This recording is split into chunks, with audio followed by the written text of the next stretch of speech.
섭씨 45도. 인간의 몸이 버틸 수 있는 한계를 까마득히 넘어서버린 이 미친 온도판이 2026년 여름 유럽 한복판의 거리마다 찍혔습니다. 지구온난화 방진이 환경보훈이 훈계하던 유럽 대륙이 목숨이 걸리자 체면도 명분도 깡그리 던져버렸습니다. 정가 100만원짜리 에어컨이 리셀 시장에서 무려 700만원에 거래되는 사상 초유의 광기가 벌어졌죠. 그런데 놀랍게도 그렇게 돈을 얹어주며 사왔던 그 에어컨들을 불과 한 달 만에 길거리 쓰레기장에 내다버리기 시작합니다.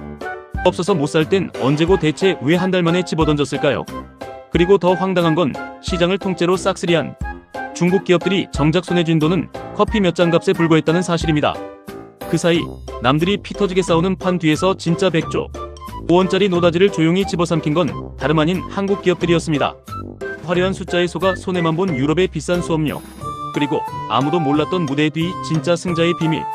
오늘 이야기를 끝까지 듣고 나면 여러분 집 거실의 에어컨이 완전히 다르게 보이기 시작할 겁니다.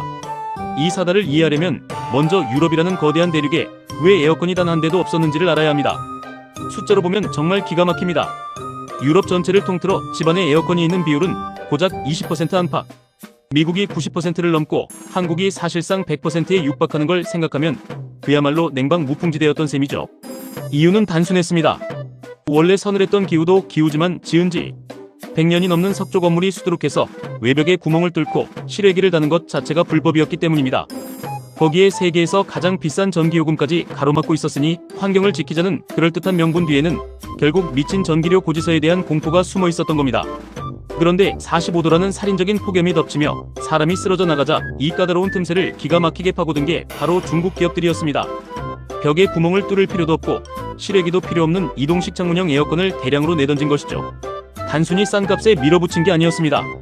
프랑스에서 냉매 용량이 2kg를 넘으면 까다로운 정기 검사를 받아야 한다는 걸 알아채고 냉매량을 정확히 1.99kg에 맞춰 출시했습니다. 규제망을 능구렁이처럼 넘어간 거죠. 그 결과 불과 몇 달 만에 유럽 이동식 에어컨 시장의 70%를 중국산이 통째로 삼켜버렸습니다.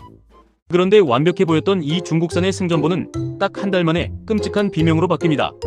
실외기 역할을 하는 장치가 집안에 그대로 들어와 있다 보니 배기호스로 열을 내보낸다 해도 그 뜨거운 열기가 다시 방 안을 데우기 시작한 겁니다. 시원해지려고 틀었는데 에어컨 스스로 방을 가열하는 웃지 못할 기현상이 벌어진 거죠. 방이 안 식으니 에어컨은 온종일 풀가동되고 그렇지 않아도 살인적인 유럽의 전기요금 고지서에는 가혹한 숫자가 찍혀 나왔습니다. 게다가 옆집까지 울리는 굉음과 밤마다 직접 쏟아내야 하는 물통 고장, 나도 부품조차 구할 수 없는 부실한 AS까지. 결국 한 달 만에 이 제품들은 쓸모없는 고물 덩어리로 내던져지게 됩니다. 단 몇 달 만에 수백만 대를 팔아치우고 유럽 시장 점유율 70%라는 어마어마한 기록을 세운 중국 가전기업들. 현지 언론들은 일제히 중국 가전의 대승이라며 대서특필했고 중국 제조사들의 입가에는 만면의 미소가 번지는 듯 했습니다. 그런데 말입니다. 이 화려한 완판 축제의 커튼을 열고 중국 기업들의 통장 잔고를 실제로 들여다보면 진짜 기막힌 반전이 기다리고 있습니다. 시장을 삼킨 대가로 이들이 손에 쥔 돈이 거의 없다는 사실입니다. 소비자가 30만원을 주고 사간 에어컨 한 대의 돈이 도대체 어디로 새어나간 걸까요? 우선 원자재 값입니다. 유럽의 깐깐한 친환경 기준을 맞추느라 고급 압축기와 냉매를 쓰다 보니 30만원 중 무려 12만원이 부품값으로 순식간에 날아갑니다. 여기에 중국 현지 공장 인건비와 유럽까지 배로 실어 나르는 물류비, 그리고 관세로 6만원이 추가로 빠져나가죠. 끝이 아닙니다. 정작 가장 큰 돈을 챙긴 건 현지 유통 매장이었습니다. 진열대값과 유통마진으로 8만원을 떼어갔거든요. 거기에 다른 중국 브랜드와 벌이는 피 터지는 제살 깎아먹기식 출혈 경쟁까지 겹치면서 결국 30만원짜리 에어컨 한 대를 팔았을 때 중국 제조사가 손에 쥐는 진짜 순이익은 겨우 1만원 안팎. 딱 커피 2잔 값에 불과했습니다. 경제학에서는 이를 규모의 비경제라고 부릅니다. 더 많이 만들고 더 많이 팔수록 이익이 느는 게 아니라 원자재 가격 상승과 유통마진에 치여 오직 손해만 커지는 잔혹한 함정에 빠진 겁니다. 수백만 대를 팔아치우며 겉으로는 승리한 것처럼 보였지만 속은 새까맣게 타들어가고 있었던 셈이죠.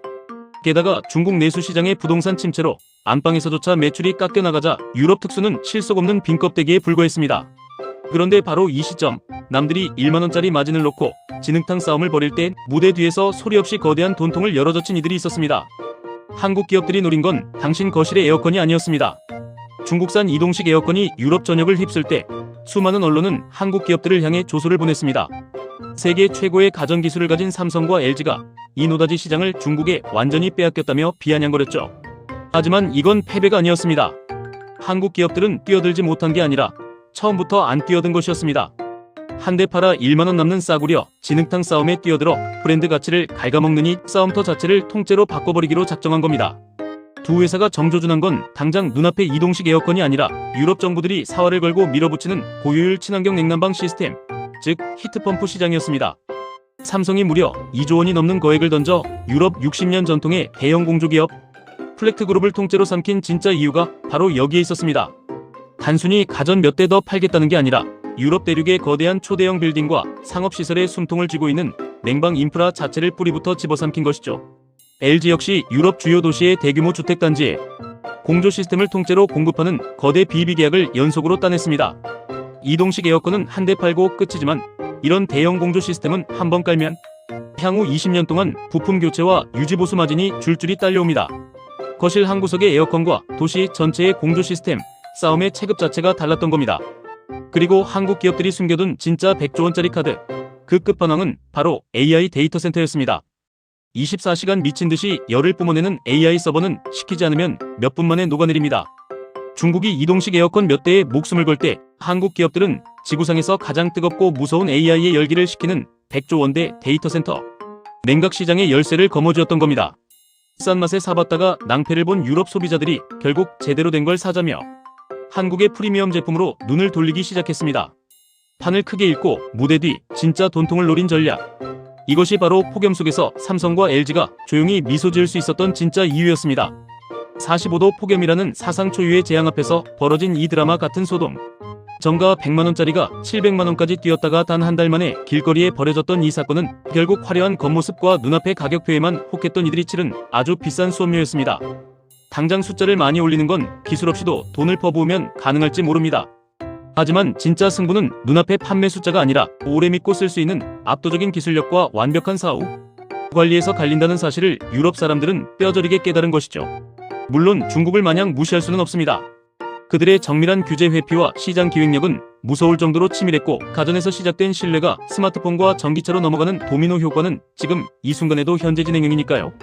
그렇기에 이번 싸움은 20년 뒤 우리나라의 산업과 일자리가 걸린 무서운 경고이기도 합니다. 판 전체를 읽고 무대 뒤 100조 원짜리 시장을 집어삼킨 한국 기업들의 승리.